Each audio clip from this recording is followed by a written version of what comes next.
scary. There is no way in hell this kid could see the TV screen from this angle and from behind all these people. Denim shirt and denim pants together. Even if it's period accurate, it's still a sin. Forget how dinosaurs are made, I want to know how John Hammond gets from the helicopter to the trailer without one person seeing him. I own an island. I've leased it from the government. So do you own it or do you lease it? Space aliens stole my face. Exactly the kind of article I would expect archaeologists and paleobotanists to hang on their fridge. Despite how careful Nedry is, holding his bag full of embryo money, someone steals it without him noticing. Calculator watch. During flight, we see Hammond is seated next to the window and that the helicopter is obviously moving in this direction, meaning Hammond is on the aircraft's left side. But then when it lands, Hammond is now sitting all the way over by the other window on the right side.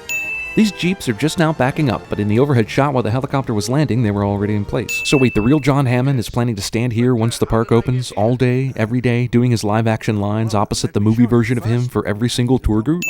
Where do you get a 100-million-year-old dinosaur plant? Oh, he's gonna tell you, but he won't offer any explanation for how they got the DNA to recreate the extinct plants like the one you saw in the Jeep. The robot arms holding the hatching egg in place completely disappear from one shot to the next. John, the kind of control you're attempting is, it's not possible. Calm down, Malcolm. I'm sure nothing could possibly go wrong. You bred raptors. They told you they had a T-Rex here. Are raptors really that big a surprise? You stood on the shoulders of geniuses to accomplish something. It's almost like he's talking about CinemaSins. No one touches their lunch and they all leave for the tour without eating a thing. Jurassic Park tour blows its wad early by putting the T-Rex paddock on the second stop of the tour. Any self-respecting theme park would know to put the T-Rex last. Everybody stay here. Ellie just lets this little kid run into what she thinks is a possibly dangerous situation. Okay, so the trike didn't eat the lilacs, and Ellie couldn't find any lilacs in the trike but is the movie still saying they ate the lilacs? Does anybody care about the fate of this trike in this movie? No? Okay. Man, this company InGen is really awful.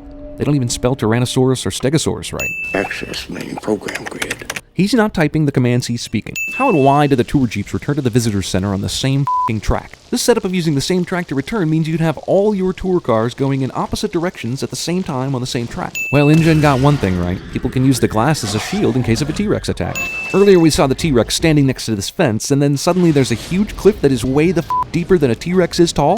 Awesome shot, but shouldn't the T-Rex be closer to the jeep then?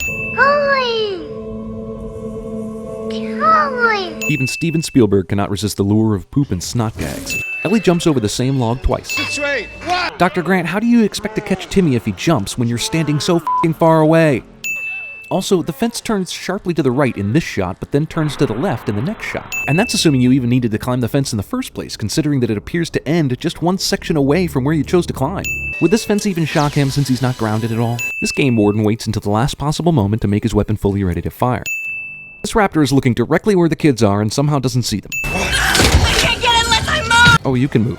You're on the wrong end of the door to be helping much anyway. Lek reboots the system using some kind of flight simulator.